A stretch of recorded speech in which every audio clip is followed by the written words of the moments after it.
Provincial mergers in Vietnam. Major reform with far-reaching impact. Vietnam has officially entered a new phase of administrative reform on an unprecedented scale, merging provinces and cities to streamline the state apparatus, enhance governance efficiency, and reduce public spending. A landmark policy decision. In June 2025, the National Assembly of Vietnam passed a landmark resolution to reduce the number of provincial-level administrative units from 63 to 34, comprising 28 provinces and 6 centrally governed cities. This was the culmination of years of research, evaluation, and preparation. The objective of this policy goes beyond simplifying administrative structures. It aims to foster regional connectivity, enable large-scale socio-economic development, and create competitive urban centers capable of integrating into the regional and global landscape. Concrete changes across regions. Many localities have undergone the merger process. The new Tuần Quang province now includes both Tuần Quang and Ha Giang. Lao Cai has been merged with Yen Bai. Thái Nguyên has united with Bac, Kansas.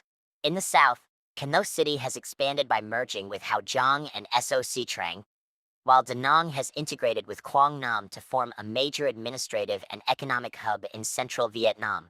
Opportunities and challenges interwoven. While the reform is expected to bring significant breakthroughs, the implementation has raised practical challenges.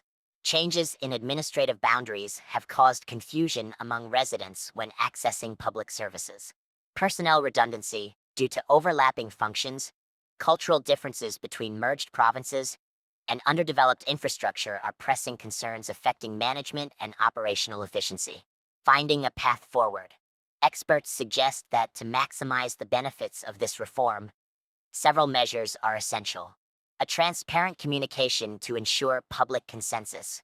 A clear personnel policies, including support for displaced officials.